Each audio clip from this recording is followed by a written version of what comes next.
Welcome to A Double and Dice with your host Kim and Jocelyn. Pour your favorite beverage, Pull up a comfy chair, because we are ready to roll.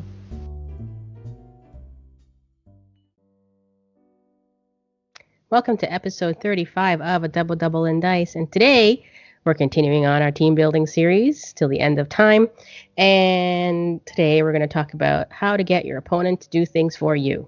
AKA strategy.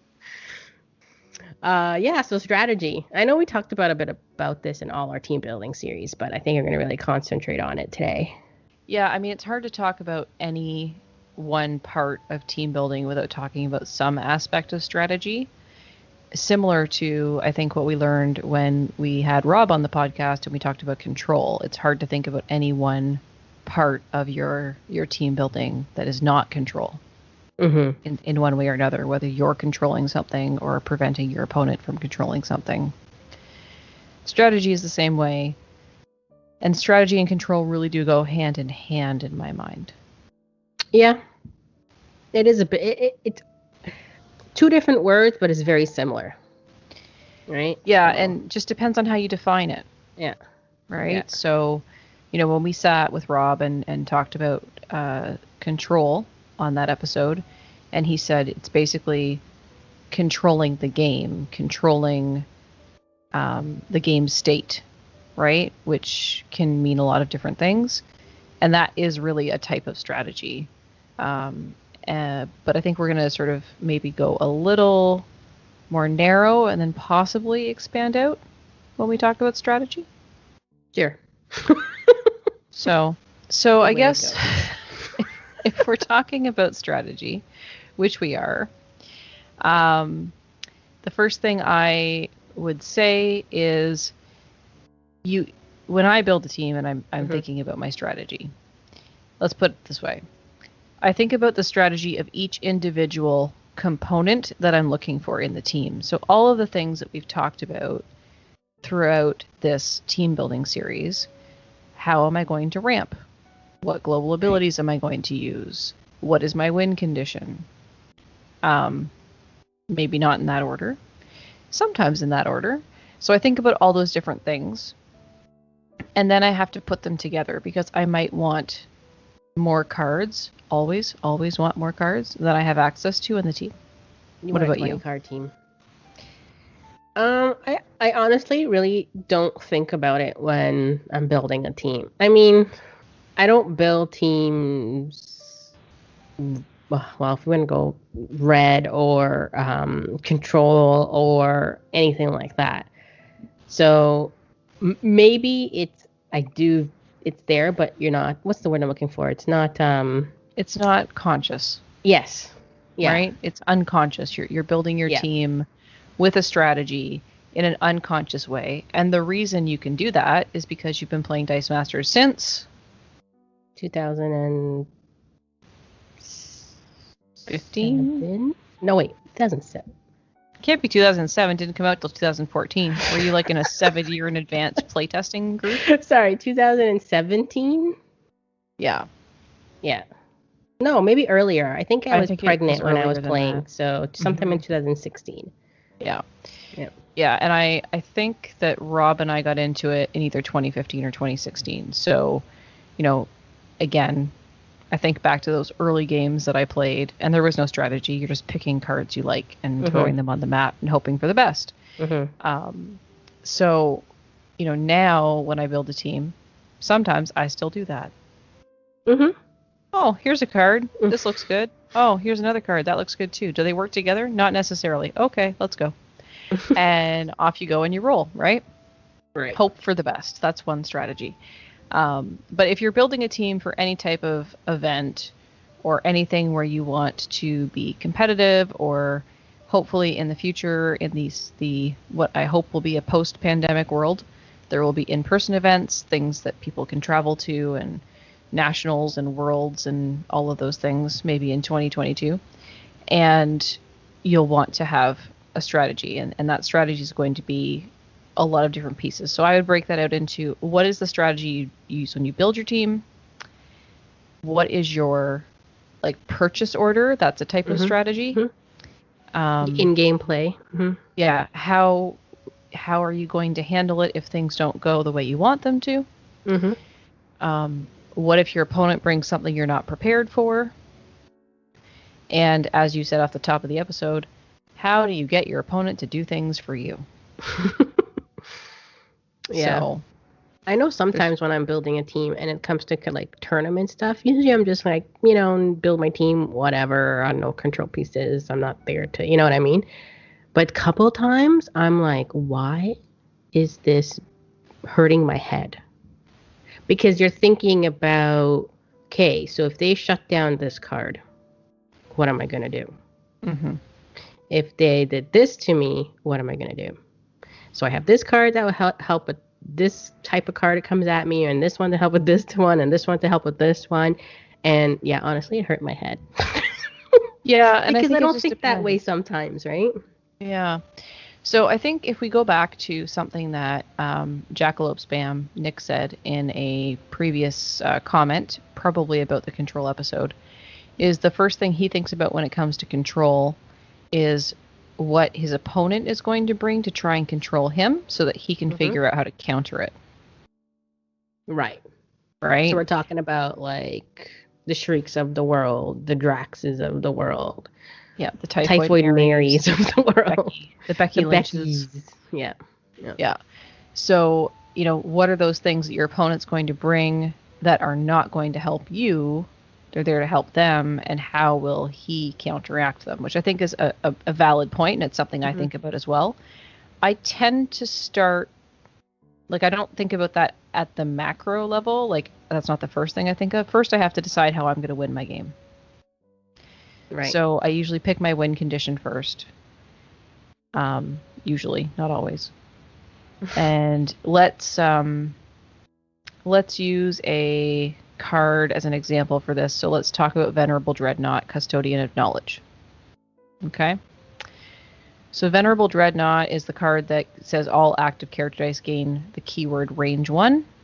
And range, we know, triggers at the beginning of the attack step. So you declare your attackers.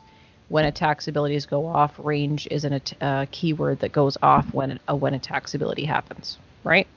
Right. Each character die does 1 damage to an opposing character die of its choice. Well, that card has a hard counter, Kim. Oh, yeah. You know very well what it is. Tell us what it is, Kim. Black Widow. And I forget her subtitle for some unknown reason. That's it. Agent. Black Widow yes. Agent. Who shuts she was down a promo card. Damage. Yes. And the first part of her ability, which everyone always remembers, is that you prevent 1 damage from each of your opponent's character dice. Right? Character abilities, Yeah, character abilities. So that part of Black Widow is very common, and that's a hard counter to Venerable Dreadnought. Right? You put Venerable Dreadnought on your team. If your opponent has a Black Widow agent in front of them, and on their side of the team, your Dreadnought is just a beefy, expensive dude to field. Yep. That's it. That's all he is. He's just some muscle. Yep. Unless you can get that Black Widow agent out.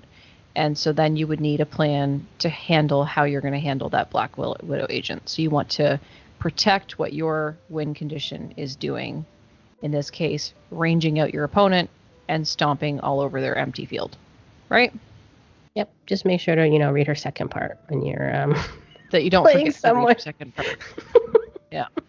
That you can't be targeted by opposing global abilities. Yes.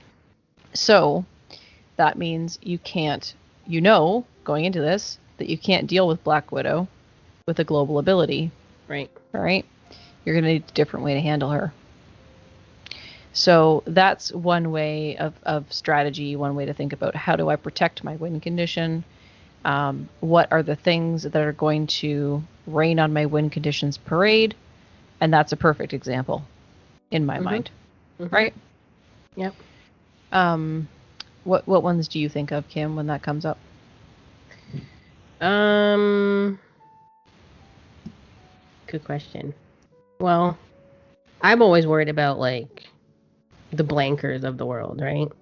The Typhoid Marys. Yeah, like so if my main win condition gets Typhoid Married or in Golden Shrieked or whatever, I'm relying on the text, right? And I mean, in the case of my favorite card, Orbital Strike, I don't rely on text. I rely on stats. Right. But if I'm playing a team that I rely on text, yeah, that's going to cause me problems. And usually then I turn to a second win condition in that point. But if, per se, they shut down that card.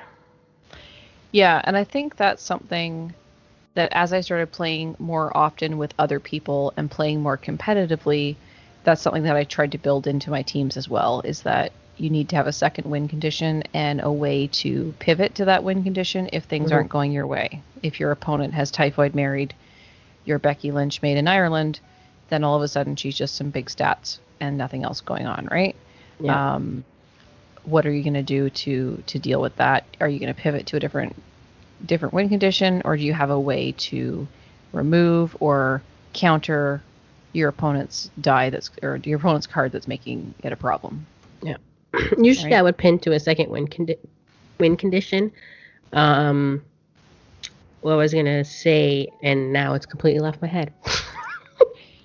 The only problem with the second win condition is how many cards you need to support it. So again, that goes back to the 8-card team, and it depends on what it is you're trying to do. You have to find something that synergizes with the team that you're playing. Right? If you have a team that is mask focused, for example, let's say you're running Green Lantern Human, which is the one that gives the Justice League characters the ability, when this character attacks, deal damage to your opponent equal to the number of matching energy dice symbols in their reserve pool, right? And then let's say your second win condition has something to do with like all kinds of fists. I don't know if there's a fist one. Maybe bolts is a better example. Your second win condition is Iceman right on schedule, and you're going to, use bolts and KO him and do damage to Iceman, because when he takes damage in the attack step, he does 2 damage to your opponent. Right. You might not be able to synergize those two things because you've got masks and you've got bolts, and then you also probably have to have some kind of way to ramp to get up to these win conditions, and you need to have some way to churn your bag, and you also need to have the enablers of these particular teams. You need your utility pieces, whether that's global abilities, whether that's cheap dice that you can just use for energy fodder, however it is you want to handle that. All of a sudden you need like a 20-card team.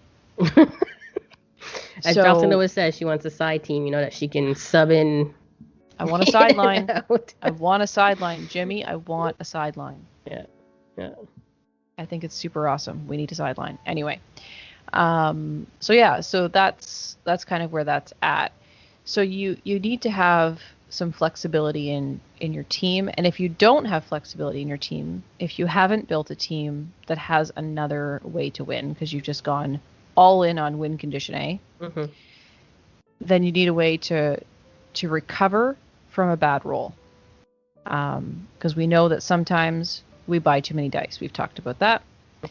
And if the die just goes into your bag, into this big pit of 10, 12, 14 dice, you don't know when you're going to get that die back. So you need to be able to churn through your bag, or have a way to remove that die from your use pile and get it to your prep area, for example. So the strategy of how you recover if something doesn't go your way is an important part. I'm still learning. Yeah, and I'm still learning, like, you don't need to purchase everything if you have leftover energy. I seriously under-purchase now. Yeah, Rob and I were playing a game the other night, and I had like 6 energy in my reserve pool, and I'm like, okay, pass turn. And he's like, you're not going to buy a 6 cost. He's like, you could buy this, whatever. I can't remember what it was, but I could have bought something super beefy. And I'm like, no, I already bought one. I don't need it. Don't need it. Yeah, so you fell into the underbuying. I just fell into like, do I really need that? To keep back energy. At some point you have to stop buying dice and just churn through what you have. Yeah. Just go for what you need and go. Yeah.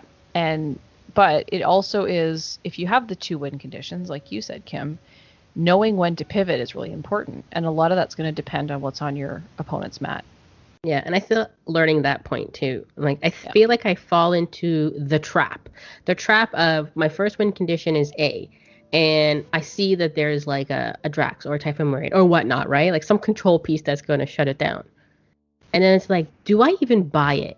Because once I buy it, they're gonna buy their thing and I can't pivot back to control. You know what I mean? Like to get rid of that. Hmm.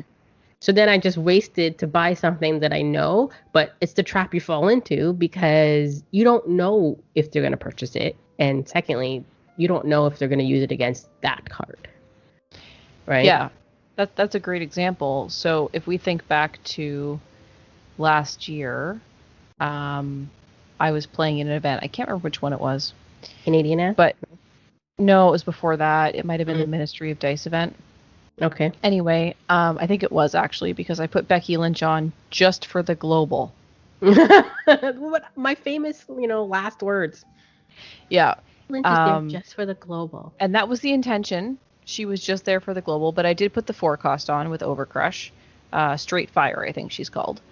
And that's it. She's got Overcrush, and she has the Becky Lynch Global, which is pay a shield. The first die you purchase this turn is placed in your prep area instead of your use pile. Mm-hmm. So I had no intention of buying this card.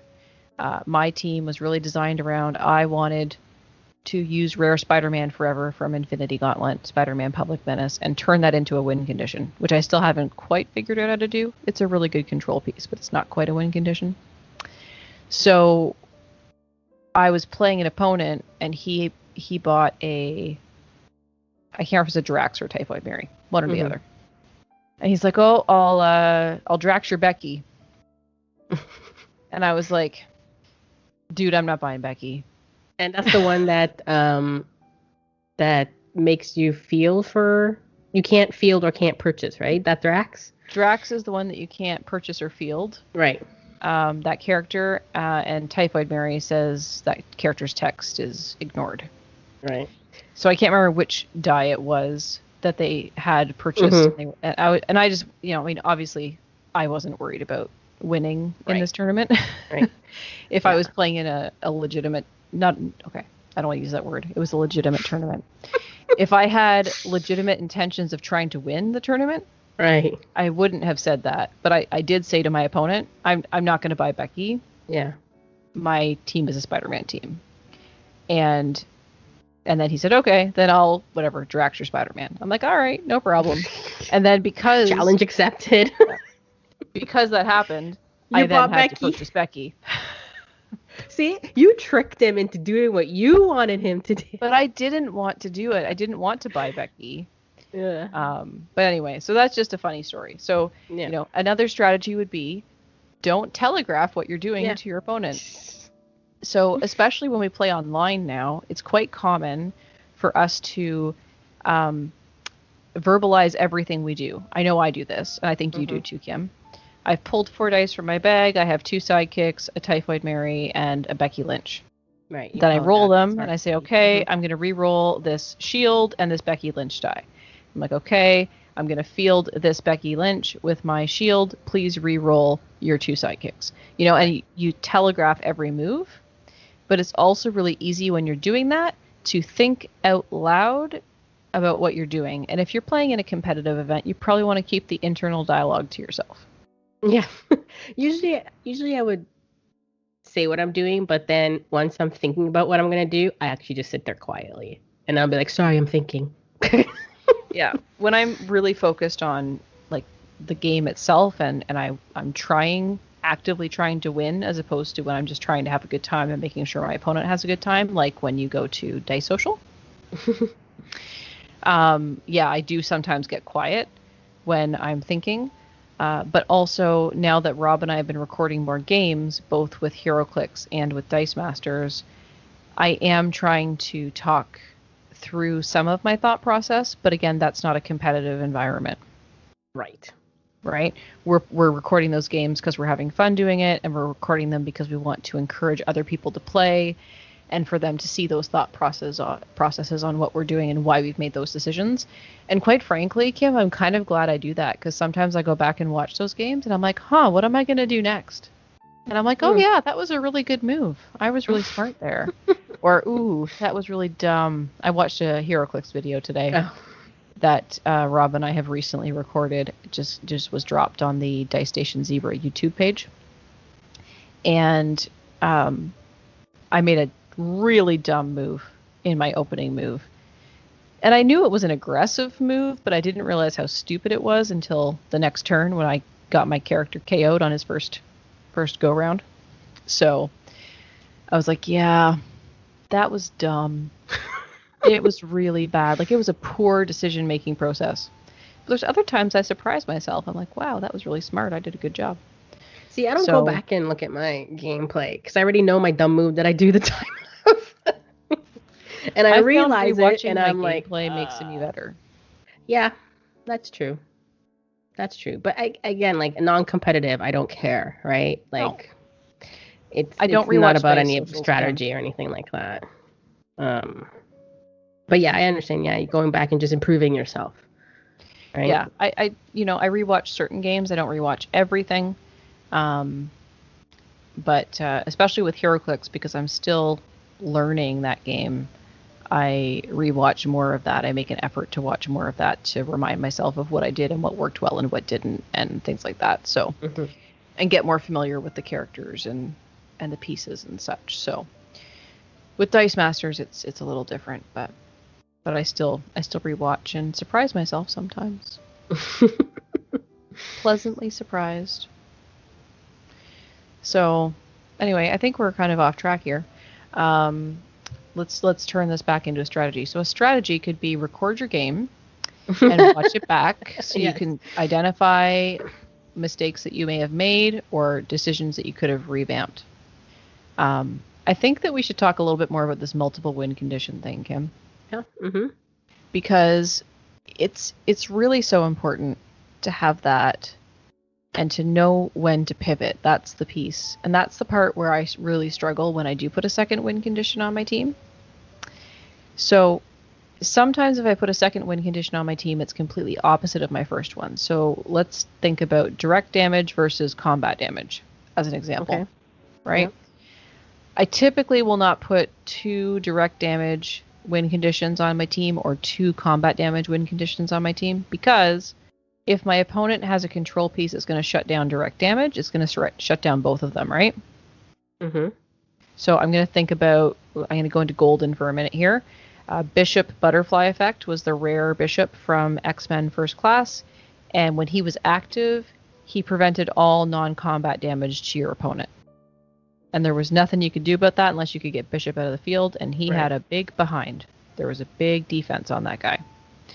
So it was hard to get him out in that meta, right? So it doesn't matter if I have multiple direct damage win conditions that are going to deal damage to you, because if you got a bishop there, you're shut down. Neither of them are going to work. Yeah. Right? Unless I can get bishop out of the field. So I like to have a direct damage and a combat damage if I'm doing 2 different win conditions, because that gives me some variety. And then looking at what your opponent has on their team and trying to figure out what their team does when you're sitting down in front of them to determine which way to go is one thing. But then when you have that bad roll, do you stick with what you've done, what you've committed to so far, or do you pivot to your other win condition? I'm not good at that. Rob is good at that. Yeah, I mean, I don't know if I really do the direct or non-direct thing when I'm building a second win condition. I'm just trying to think of teams. Like Orbital Strike is a direct damage. But if I'm backing it up, sure, fine. We'll say Becky could be a good backup because she just has Overcrush on her team, right? On her card.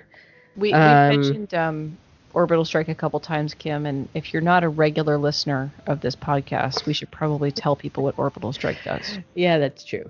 And they should make an Orbital Strike t-shirt. So Orbital Strike is a basic action card. And what it does, you reroll all your active character dice, and you deal damage to your opponent's life equal to the combined A, so their attack value, shown on their character faces. Anything that does not roll back on a character face goes to the KO. Right. Yeah. And yeah, you just add it up, and that's how much they take to their life. I mean, if you buff it before or anything like that, it'll retain that, and then that just adds on to more damage. So that's non-direct damage, right? So non-combat. Yeah, and I think some of this is also dictated by what is out there. So when you know that something like Bishop that we talked about that prevents all non-combat damage to your opponent is out there, then you have to build that into your strategy plan. I don't think there's a card like that right now that prevents all non-combat damage. No. There is Big E. Right. Big E prevents everything but 2 combat damage to you. Right? So that will reduce the combat damage. But it's not a non-combat damage preventer. Yeah, he's a great card, though. I do like playing with him. I usually put him on my team. It's the power lifter's physique or something. Yeah. So that is something to consider. And I think when to pivot really comes just with experience in playing more people, more different people, different types of teams, and identifying when to pivot strategies, whether that is to your second win condition or to a method of control. I think back again to some feedback we got from Nick, because Nick sends us so much feedback and we really appreciate that. He said something about he likes to win fast and control slows him down, which I totally get. Some people like to go fast and try and win, as quickly as possible, and control sort of, they feel like it gets in the way of what they're doing. But if your opponent starts trying to control you by preventing you from doing the things you want to do, then at that point, then you've got to figure out how you're going to take back control of your team, which is also a strategy. Yeah, I'm actually trying to think about my pivoting. Like, when I go to my second win condition, like, I would start off with my first one, see how things are going. If they do pick that one thing that's going to shut it down, I think once they purchase it, my next turn, I'm already thinking my second win condition. Because hopefully by the time they come around and roll that die, and they have 2 choices to make, which one are they going to shut down? Right. And hopefully I can get some damage in before they actually do that with my second win condition. But I just give them the choice of which one are they going to shut down, and then you kind of go from there. But in the case of like, and I hate playing this game, in case of playing against the God Catcher team, it's like, okay, well, I don't put any control pieces on my team, and it's just like, sometimes I do, but it depends what kind of format I'm playing. And I'm like, okay, I know God Catcher is coming. So now I have to pivot to getting like Gazer, because it's the cheapest Intimidate out there. So let's again remind listeners who may not know, what does God Catcher do? God Catcher, famous walking statue. Right. So God Catcher, I believe when you use an action die, you can trigger the trap, as they call it. And you get to feel a 10A, 10D God Catcher token. And it also has the ability, when it attacks a target character die, must block this turn. Right. And what does Intimidate do? Intimidate removes a character out of the field zone. So temporarily moves it out of the field zone. But when it comes to tokens, they go bye-bye. Right, because the ruling is that a token cannot exist if it's not in the field zone. Right. So when you intimidate a token, the token goes away, and that's what the God Catcher token is. Yeah. So you start playing that game of, now I got to buy all these Gazers and try to get out there with God Catcher, and you forget about your strategy, and you forget about your win condition, and you're just like, what am I doing? Yeah, you're just trying to stay alive, and, so I see that side of it too, right? Making sure that you don't lose sight of what you need to do to win the game in order to play the game, I guess. Yeah. So that kind of like, that kind of game, it I'm just like, it's almost like you give up. Yeah. It's just like, okay, what's just the point? Let me just. I believe that there will be a way to defeat Godcatcher. There will. I have faith that at some point there will be a new strategy to defeat Godcatcher. Something will come out that will prevent it, or perhaps WizKids will heed all of the dislike of this particular card and errata it or ban it. Mm-hmm. Perhaps at some point in the future, but we'll see when in-person events come back. Yeah, tournaments and stuff like that. Mm-hmm. So there was another thing that you said right when we started this podcast, Kim, which is getting your opponent to do things that help you. Well, you already tricked your opponent into, manipulating them over there. You don't want to do that one. Okay, so sometimes when I'm in a casual game, I will do that all the time. Oh, yeah. But that could be a strategy, is table talk. And how much does it really get into your head if your opponent's talking to you? Right? Some people play that game. Sure. Yep. I played in my first Canadian Nationals back in 2018. I was playing against an opponent, and I had my cards all set up. I was going to be on stream, and I had to go to the washroom. So I went to the washroom. When I came back, my D20 had been replaced, and my super rare Wanty had been replaced with a common Wanty. Interesting.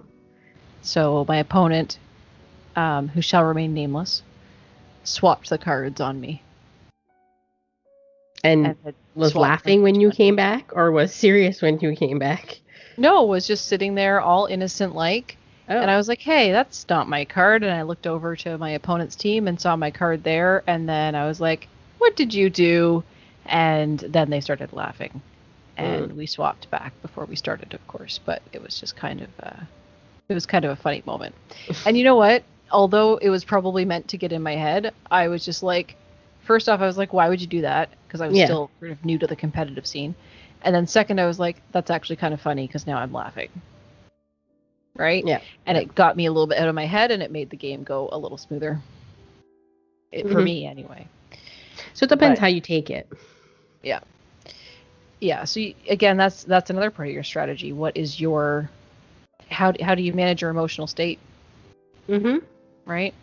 How do you focus on your own game and not let everyone else get in your head? How do you focus on the fact that sometimes, especially at these competitive events, as you get higher up in the rankings, people have dropped, or people that didn't play in the event but just came to spectate start to gather around the table and watch you play.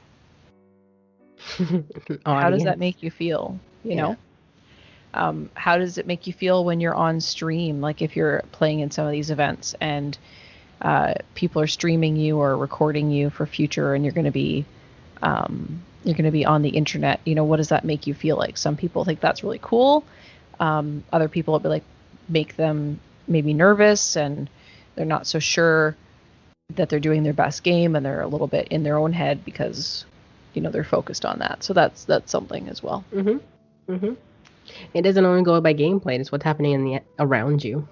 Mm-hmm. So, yeah. So strategies on how you manage that, how you cope with that. But let's go back to this: get your opponent to do something for you. Okay. So, and off topic everything. That's okay. That's just who we are.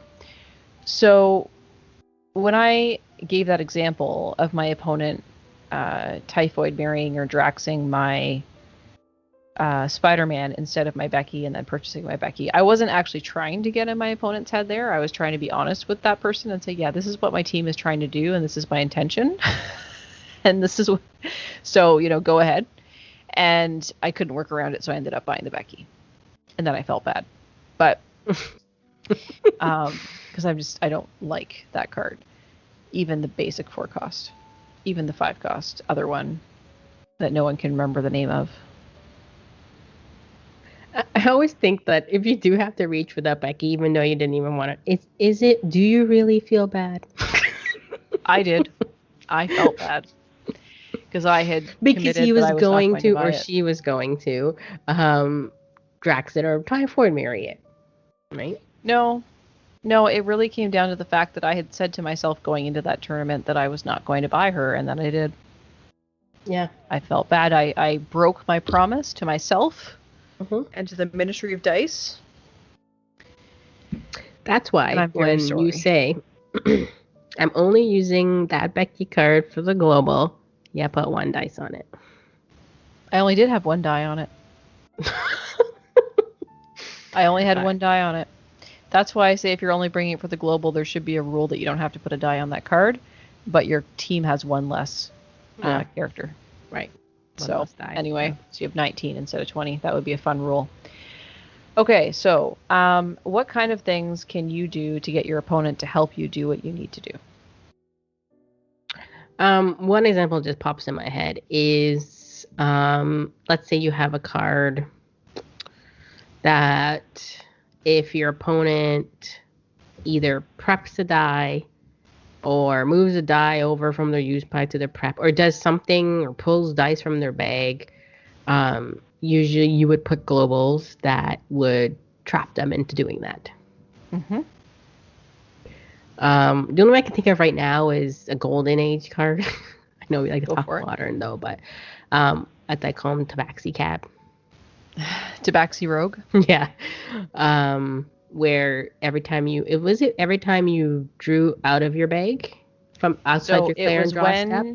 When Tabaxi Rogue was active, anytime your opponent drew dice outside of their clear and draw step, they took damage.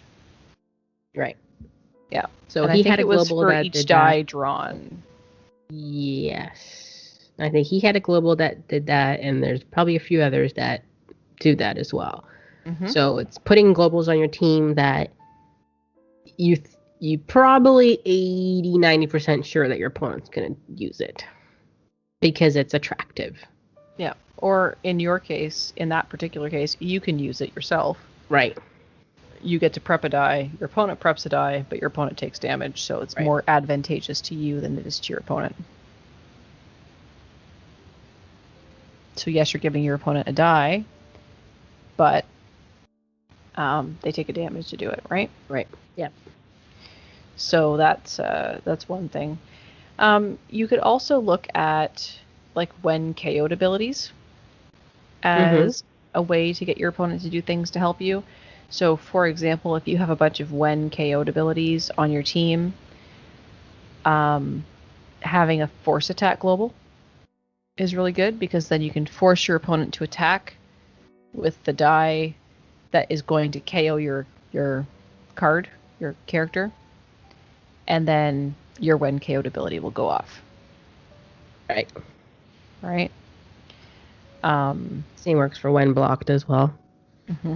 Yeah, but when blocked means, or force blocked, I don't like that one as much, and this just comes into my own playstyle because then potentially, after I've attacked and my opponent has done their blocking, if I don't win that turn, I'm hopefully going to KO a bunch of my opponent's dice. I may lose dice, and then my opponent gets to roll all those dice on their next turn. Yeah. Right? I think it mostly works with, like, if you're attacking with one particular character, aka Danny Moonstar, let's say, for example. Mm-hmm. That when she's blocked, you have to reroll your dice. And then if it goes to the use pile, you take 2 damage? Yeah, if they roll an energy face, they go to the use pile and they take 2 damage. Yeah, so I mean, if you're only attacking with her, that works. But yeah, I could see when you're attacking with multiple things to do something, that may not always go in your favor because you have to try to predict what your opponent's going to block. Yeah, and if we circle back to what you mentioned just a minute ago, Kim, about making your globals attractive to your opponent, but then penalizing them for them using it, for example, with Tabaxi Rogue. Mm-hmm. The other way you can look at that is preventing your opponent from using things that they want to use. Mm-hmm. Because they will take damage for doing that. So, I mean, it's quite common to have a global on your team like Villainous Pact. Right. Pay a mask. If there's no dice in your prep area, you can prep a die from your bag. Lots of people do that. Or Atlas, which does the same thing, but with a fist, right? Once during your turn. And if you have that Tabaxi Rogue and someone's going to pull a die out of their bag, they may not do that. So then they don't have the ramp that they had planned on. They don't have the churn that they'd planned on when they were building their team. They can't get through their dice as quickly because they can't afford to take the damage necessarily. So preventing them from following their strategy can mess with their bag control. It can mess with their ramp. It can mess with their churn.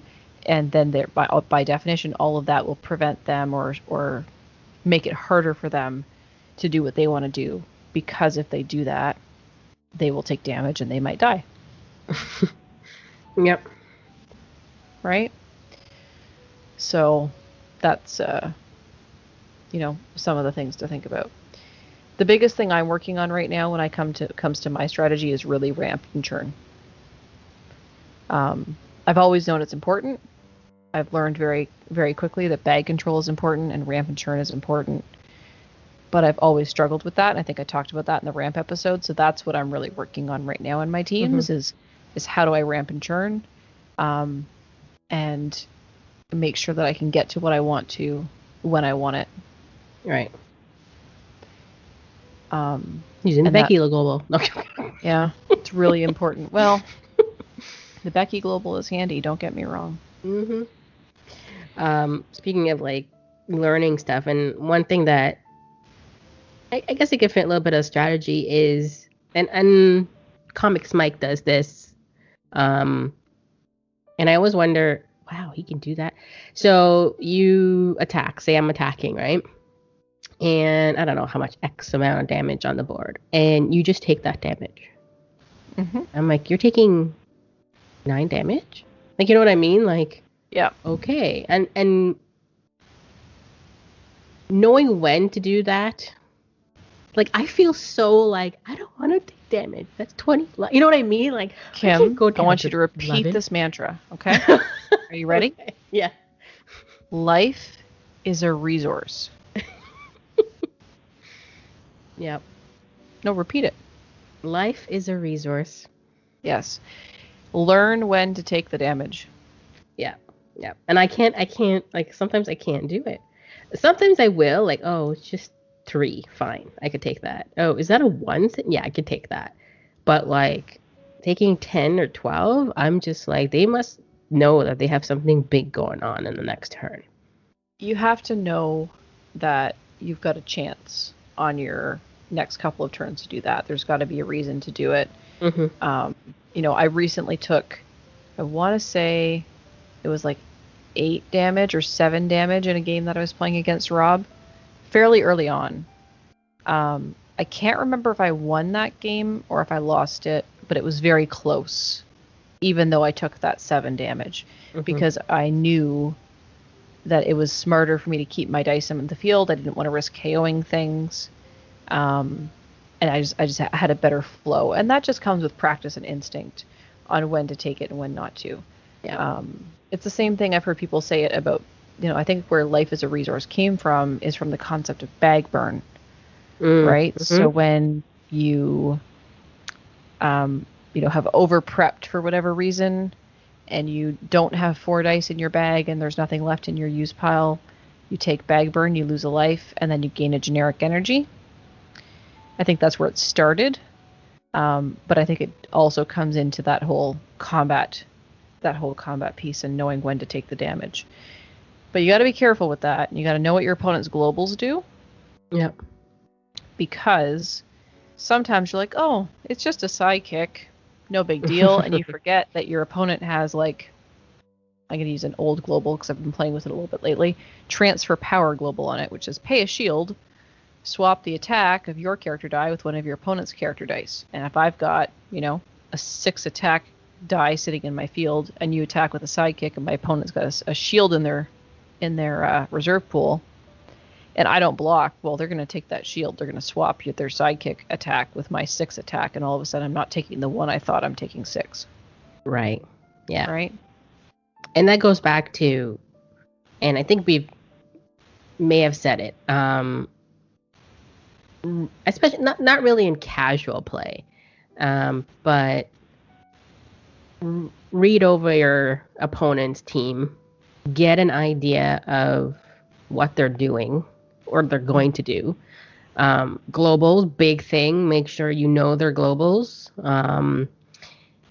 Usually I would have their team up on my screen, and it's like right in front of my face. Because if I have a like leftover die, I'm looking at their team to see what I can do with it. Right? Yeah. If I miss something or anything like that. And that's a little easier when you play in person, I think, than doing it online. Because sometimes it's hard when you're online. But I think, again, that ties back into strategy as well. Know your opponent's globals and know how to use them as well or better than they do. Right? Same thing with their action dice. There's nothing more powerful than buying someone's like action die that they never thought you would purchase. Yeah. Even looking like what they have left in their reserve pool. What do you think they're going to do with that energy? Is it going to hinder you? One thing I've actually started to do is look at their used pile. So if I'm going to take that damage, are they refilling their bag next turn? Are they going to be refilling a lot in their bag? Is there still quite a few dice in their bag? When are they going to get that die back that's, the one that's really hurting me? Yeah. And I'm starting to do that now is like look at their used pile. What's sitting there or what's sitting in their prep area, what do they have coming? Trying to get ahead of what I think there's going to happen their next turn. Or what they're going to pull or roll. Yeah. Now, that I would do more in of a competitive play, not really casual. But, yeah, I'm starting to kind of turn my head during that time and kind of foreseeing, is that the word? What may happen. Foresee? Yeah, there you go. Predict, sure. Yeah. Yeah, I think that's something to be said for, and I still do that even in more casual games, not because I'm trying to be competitive, but just because I'm trying to keep in practice. When I'm playing competitively, I can often tell you what's in your bag. Just by looking at your mat, because I pay attention to what you've purchased, what's on your mat, what's in your used pile, and what's in your bag. So usually I can do a pretty good job of that within, I'm going to say one or two exceptions. But, I still do that when I'm playing non-competitively, again, just to sort of keep that practice going, because it's a good, brain buster. It's a good way to think and strategize and plan for what I'm going to do. So it's to the point of, you said, Kim, you can't believe Comics Mike took all that damage, right? I also might know it makes sense for me to push because something's coming that's going to penalize me. Right? So if, what's that card? Betrayal? I like basic action that does damage to your opponent based on how many active character dice they have. Yeah, if I know you've got a betrayal coming in your bag, I might push through with some sidekicks to get them out of my field to prevent myself from taking that damage, right? So knowing your opponent's team, what it does, and how to counteract it in ways that are maybe a little bit unconventional is important. Yeah. I was going to say something and I forget. I'm having this moment like I remember things and I'm forgetting. Well, Kim, that's what happens when you've played Dice Masters since 2007. I know, since 2000, before it even came out. Look at me. You were so good, and you thought I had a good relationship with Jimmy. But the bag stuff, I'm bad at doing that. I'm so bad at what they purchased and what's in their bag. But you have to remember too, it's okay to ask them. Because it is okay to ask them. But like, what's in your bag again? Yeah, you probably don't. It's a power trip. Yeah. To look at your opponent and say, so in your bag, you have an orbital strike, 2 sidekicks, and a typhoid Mary. And they'll be like, huh? And I'll be like, you're good. Because my memory lasts 2 seconds. Yeah. What did you just buy? So, it is kind of a strategy as well to make sure that your opponent knows that you know what's happening. Yeah. Yeah, I'm bad that way. I think we're missing the most important part of strategy, Kim. And what is that? Whatever you do, you're here to have fun. win or lose playing against a team that is the same sort of power level of yours or higher or lower respectively. You're all here to have fun. You're all here to play this game that we all love. And, that has to be part of your strategy too. You've got to enjoy it, right? It's easy to get lost, especially when you get to competitive level. It's easy to get lost in, the competitiveness of it, right? Focusing on winning and losing the fun and getting frustrated when you make a mistake or a die doesn't roll or your opponent has the exact card that counters your team that you didn't plan for because you didn't think anyone was going to bring it. Right? Right. Go into it to have fun. Find different ways to consider yourself a winner. And I know someone that we know quite well does this a lot. Jordo, Matt, from dmNorth with us.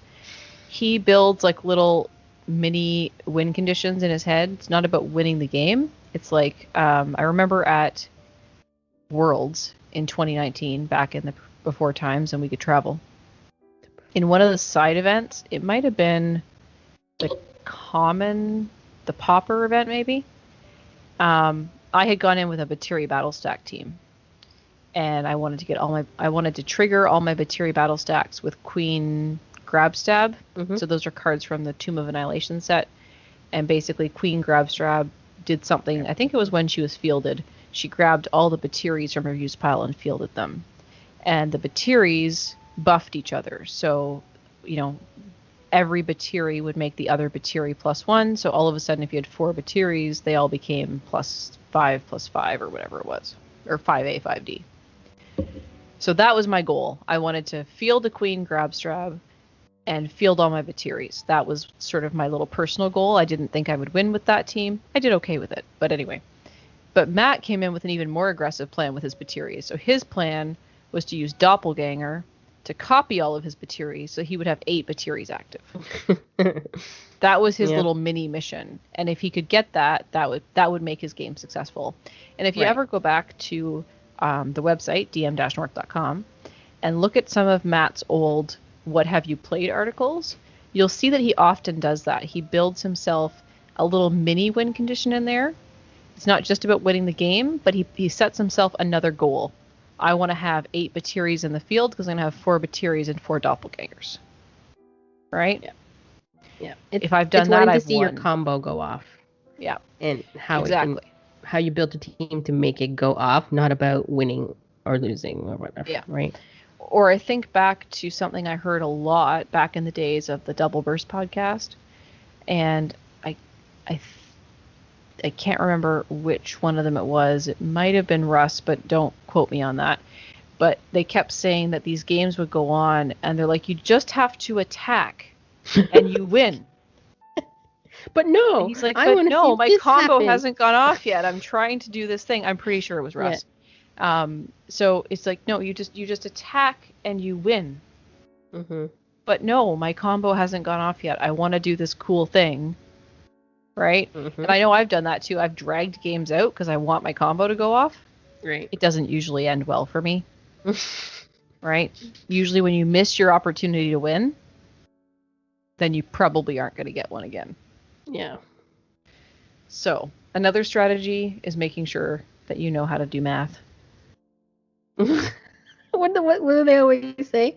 Math are for blockers. Yeah. Math are for blockers.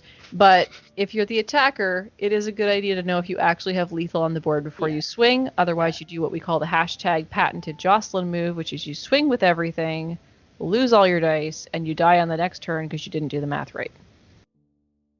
And your opponent has successfully defeated you, and you have been, hoisted on your own petard. Right? Or you get the opposite, where your opponent's like, if you just attack with everything, you will win because you did your math wrong. Yeah. But that's fun casual play, right? So. Yeah. So yeah. But remember, we're all here to have fun, and certainly we want to learn how to build more effective teams. And those are some of the things that we think about in strategy. there anything else, Kim, on strategy that you wanted to cover? I'm sure there's lots, because to me, everybody's strategy is different, right? I mean, you're gonna have the general, I guess, idea, but I think everybody has a different gameplay, I guess, as they go into something. But I mean, again, I don't really build on it too much, and as I said at the beginning, it's probably just unconscious to me. Like, I don't know I'm doing it. But I usually just build based on what my team needs to do, right? Yeah. Or how fast I can do it, or if I see a mirror team, it's like who's gonna get there faster, and sometimes that's fun. Yeah, Right? and just make sure that you've got a backup plan. Like sometimes I come into these games and I half jokingly, but not entirely jokingly, because I actually didn't. I'll be like, I hope you brought me some ramp. I hope you brought me a prep global, because I didn't put one on my team because I didn't have room for it. So I'm hoping my opponent did. Or Right? I always remember Rob saying this. Just always say, "I love that roll." Yeah. Even though That's exactly what I wanted. Yeah, it's exactly what I wanted to roll. Yeah. If you have a bad roll, just do the best you can with it, right? Absolutely. I mean, as Jocelyn said, we're here to have fun, and you know what? If you lose, maybe there's something you could do different in the next game, or even change the team differently. And usually that's what happens with me. Is like I usually stick with a core, and then I just see what makes it better. Yeah. If this didn't work for it, what can make it better? That cards now came out, or what can I do to make it better? What is the piece that's not working? It might not be the win condition. It might be how you get to the win condition. It might be somebody's control is shutting it down, so you need a different way to control that particular card. It could be your ramp. Maybe you can't get to what you want. Maybe you need to buy 3/7 costs. Probably not a good strategy, but maybe you need to do that. And you're like, how am I going to do that? Free? Right? Or even sometimes if you're buying multiple 4-cost dice, it can be a challenge if you don't have enough ramp. I can tell you that I didn't play with this at the time that it came out, because I didn't really understand globals when I first started playing. We've talked about that before. But the games that Rob and I have recently been recording for Dice Station Zebra, I've been playing around a little bit with the original Professor X Global on the Recruiting Young Mutants card, which says pay a mask. Mm-hmm. Yeah, the original PXG. Pay a mask, prep up to 2 sidekick dice from your use pile, and it's not limited to once per turn, and it's not limited to even your own turn. You can do it as much as you want, as long as you can pay for it. And I was playing a series of games with that global, and then in one of the games, the global became not available to me. And I was like, I don't even know how to get anywhere now. It had become a crutch, right? It had become, that was like a be-all, end-all for this game that I was playing. And then I was like, well, now I need a different way to do this. Mm-hmm. What am I going to do?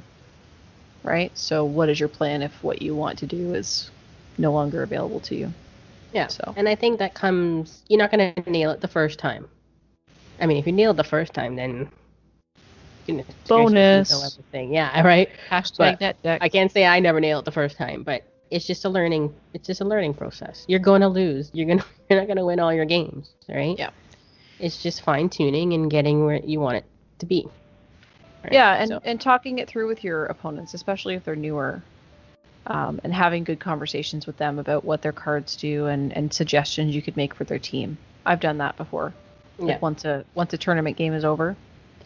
I had a really good chat with a few of my opponents at Worlds and talked them through some of their stuff and how it worked and how it interacted with my stuff and what they could have done maybe to make it better and those types of things and of course after the game. But because it was competitive, but yeah, they appreciated that, right? Yeah. So basically, have fun, figure out what it is you want to do, figure out what your opponent might do to shut it down, figure out what you could force your opponent to do to help you, and then sort of go with it, right? Just have fun, roll your dice, hope for the best. Exactly. Because it's a dice rolling game. You never know what's going to happen. So, we would love to hear what you think of strategy, because it is a very broad topic, and we've just sort of touched on a few different pieces of it. And at the end of the episode, we'll definitely make sure to go over all the places you can send us feedback, because we would love to hear that. Yep. So, shall we get to our new name of a dice bag? What's in the dice bag? Donnie actually asked me the other day if I nailed a jingle for that yet. I'm like, someone sent in a suggestion. Oh, did they? Yeah, on the Facebook post, actually. I didn't get a chance to watch the video yet, so we'll have to go back and find that in DM Unlimited. Yeah, I think I saw that. That was in the Blues Clues one, right? Because I think Donnie suggested Blues Clues, but I think I think it was that Andy one. May. Yeah. But I didn't get a chance to watch the YouTube video clip that he included, so so thanks for that. We will definitely look into that. But for now, Kim, I like your little dice bag. Yeah. What's in the dice bag? See, we could just sing it. There you go. Except I have a horrible voice. Then maybe like in every, hey, I have been told that I have a good voice. You could sing it. No, it's okay. I'm just teasing. So, we could try it in different, what's the word I'm looking for? Genres of music. We could dice bag or something like that. I don't know. Sounds like King Kong coming out. I don't know what's happening. A rock and roll version. We heard some things. Version. We heard some things from some peoples. Yeah. Let's start with the YouTube's comments from last week's episode, or last 2 weeks ago episode. The first one came from Michael Spin. I think that's Mr. Spin. He says, I would definitely rock a double and dice t-shirt. Good stuff. I think that's our cue. Yeah. So I think we got to work on that. Mm-hmm. The next thing that we heard from was from everyone's fave hero, Donnie. And he said, hashtag used at the top. So, Kim, he's on your side. Yeah. He says, the only card I can think of that says at the beginning of the game is the rare Moon Knight from Infinity Gauntlet. The global, so we talked about that in the last episode as when we were doing turn order, the beginning of the game. Then he moved into the global window is explained well in this, and that was probably the thing that was hardest for me to get down as a newer player. And I agree, the global window can be tricky, right? Yeah. Jocelyn had mentioned she keeps extra dice around to mark things. I think this is a good tip. He says, I use extra colored action dice that are not the same colors that we're using to mark the actions, just to help me from not missing my abilities. I think it would be worth noting that spending energy on your opponent's turn goes into the used instead of out of play area. Sometimes this can help with setting up prepping a die with something like Beast that preps a die when you block. And that's a good call out. We did forget to mention that in that episode. Right. Yeah. So that's definitely a good call out there. And then we heard from Rob Pettifor, and he is on my side, used at the bottom. Hashtag used at the bottom. So yeah. We are not starting that fight, although I am tempted to open a poll on Facebook just to see what would happen. Oh my god. Chaos is what's going to happen. As long as you know where your use pile is and it's in the same spot every time, that's fine. So that was the feedback we got on YouTube. Pardon? No, I said you just made that bigger. Now I can read it. So then we heard from Jackalope Spam, and Jackalope Spam reached out to me on Discord, and he said, pretty good all around, except that he kept wanting to chime in with modern cards with timing windows to consider. So he was a little, perhaps more on top of that than we were. He also followed up with what Donnie had said. The rare Moon Knight from Infinity Gauntlet is the only start of game effect. He did say there's a She-Hulk with a start of turn effect, which I can't believe I forgot. That She-Hulk Greenie, and I think that's a super cool card, and someone needs to figure out how to make that into like a really awesome win condition. Which says, field a non-sidekick die from your use pile at the beginning of your turn. And then he said, if it ever comes up, there's a slight difference in start of turn and start of clear and draw, but it's really rare. Really, it all comes down to looking at the timeline of events as you went through and then see which one starts first. Then he calls out there's some weird timing cards. He said target lock's main effect comes into play on the opponent's clear and draw step. Can you pull that up, Kim? Target lock? Target lock, yeah. Yeah. And we'll cover off what that is. And then he also says also the energize and spark keywords can have weird timing, but not tied to a specific step. So I think that was a good call out. We missed that in our episode. So I guess we're going to have to do turnover order over again, Kim. With a whiteboard. Yeah. Energize, and he says Energize has a caveat in the roll and reroll, but technically so does Spark. You can only check at the end of the step. Otherwise, the effect is immediate. But he said with Spark, it got botched completely in release, in Nick's opinion, which the keywords refer to the keywords page only happens once per ability and at the end of the current step, not immediately. That could create problems in the attack step if you roll the die with a burst somehow, as the character may have attacked and might not be active anymore. I should check the rule book to consider the exact timing, he says. So yeah, it's a good call out. But yeah, Spark happens at the end of the roll and reroll step and the end of the current step in which you're in, which is a little bit weird. And I think we forgot that, but we also called out in the episode that we were sure there were a couple of keywords that we had missed. So we're just going to have to redo the turn order episode, Kim. So, hit me with target lock. All right. So a target lock is a continuous die. So a continuous die actually sits in your field zone. You don't actually, it's not a when fielded ability. It's just, that's where it sits, is in your field zone. You field it in order to activate it. Right. Yeah. Not just say I'm using it and then it goes out of play. So it says place target lock on an opposing character die. It is still in the field zone. That's in brackets. Each time your opponent draws that card's die during their clear and draw step, they send it to the use pile and you prep a die from your bag. At the end of your opponent's clear and draw step, send target lock to the use pile. Yeah, so that is kind of a weird timing window. Another one that's a little bit odd is Chair Smash from the WWE set, which has been I guess it's errated because they changed it, or they made a comment because they called the card Chair Smash, but in the description they called it Folding Chair. Really? So, I never noticed that. Well, I never use this card, but I never noticed that. So it's a continuous die. It says send this die to your use pile during your clear and draw step, or when another folding chair is played. So it's supposed to say when another Chair Smash is played. Whenever you could use a global ability, send this die to the use pile and deal 3 damage to target attacker or blocker. And on a burst phase, if the target is not KO'd, prep this die. So it's got a couple of weird timing windows in there. So first off, you field it because it's continuous. And if you don't use it before your next clear and draw step, it's going to go to your use pile. Or if someone else plays a Chair Smash on their turn, it's going to go to your use pile immediately.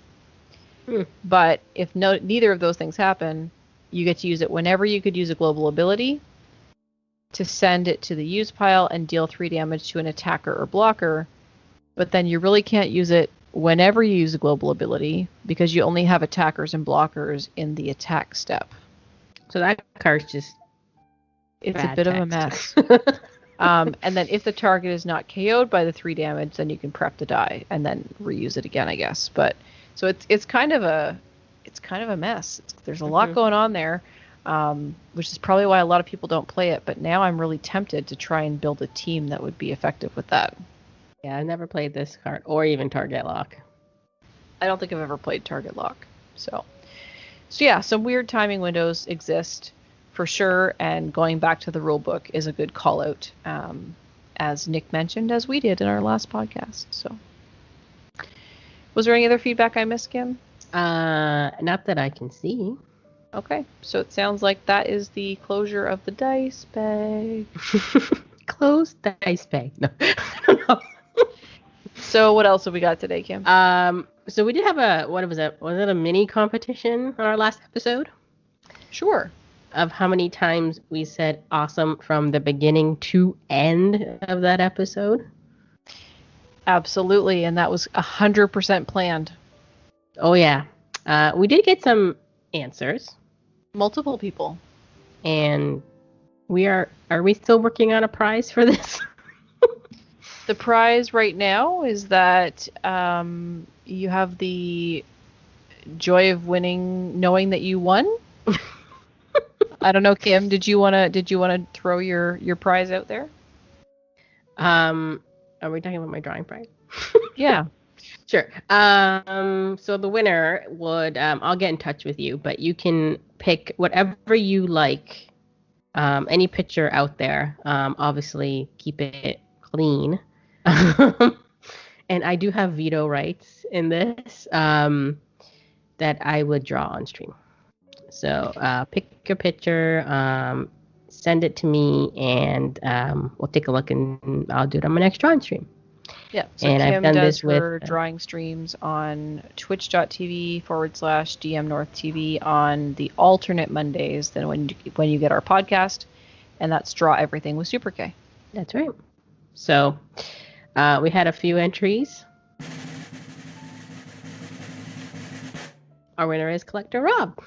Yay! 23 awesomes in that episode. Yeah, it's pretty crazy, and they were very concentrated, like at the beginning. Yes, and then there were there like was a lot at the couple, and then the best ones were at the end, if you ask me. Yeah. Well, hopefully you stayed right to the end to hear that awesome song. You did leave it pretty close together. You could have like stretched that out a bit, Kim, in the recording, so people didn't realize necessarily that there was something else coming. Well, I tried to make it close so that way then they hear the end the music and then it goes into it. But so yeah, if you like didn't know there was a cool ending of this episode, you can go back and listen. It's 100% worth it. Yes, at the end. Go listen to it at the end. So just wait till the music stops and then wait and see what happens. Yeah. But yes, Collector Rob got it right with 23. So I'll be in touch with you. Congratulations, Rob. And we have Dice Social set. We do. Yes. June 26th? Yep, June 26th, 2 p.m. Eastern Time. We usually meet at dm-north.com in our Hangouts room number 9. Table 9. Anyways. Our theme. Because summertime. Yes. When does summer actually hit? Was it the 22nd of June or something like that? Something like that. 21st, 22nd. So our favorite to do is letters. So summertime is the theme. So you have to build your 10 cards with those letters spelling out summertime. And I made it tougher. It is modern. I did look this up. There are cards that you can use. But it'll be very interesting builds, I think. Yeah. But as always, if you don't have modern cards to fit the theme, stretch yourself out. Yeah. It's okay. Yeah. Bring what you have in your collection. Even if you can't even make the letters, just make a team. Yep. So summertime, SUMMERTIME. 3 M's in there, Kim. I checked. It should be okay. No, I know it's going to be okay. There's lots of M characters. T. So the. How does the play into this? So the is ignored in the. The is ignored. So anything like the collector, or even though there's no C, but I'm just giving an example. Drop the, and it just counts as the next letter, so it'll be a C. Also, the cannot be used for the letter T. Okay. So the is not a T, and the does not prevent you from using the rest of the word. Right, the next letter, yeah. Cool beans. Yep. So a couple of weeks away, yeah. Yeah, coming up. I know, it's so fast. All right. But I think that's it. That's it, that's all? That's all. All right, that's all we wrote. I guess then we should roll into the end credits. So if you would like to get in touch with us, and we would really love it if you did, please, you can reach out to us and provide any feedback, suggestions, comments, constructive criticisms. We accept gifts, virtual or otherwise. you can reach out to us in a number of different places. So first off, you can go to our website, dm-north.com, and put a comment on our episode post. So that's one way you can reach out to us. You can also send us an email at tripledpodcast@dm-north.com. You can find us on all of the socials, including Facebook, Instagram, and Twitter at dmNorthTV, and streams for Dice Masters and other fun stuff, including Pokemon and Kim's Draw Everything with Super K, and gosh, only knows what else we're doing these days. Board games. Trivia sometimes. Not always with shenanigans, but sometimes. Those can all be found on our Twitch channel, which is twitch.tv/dmNorthTV. So until next time, on a double and dice.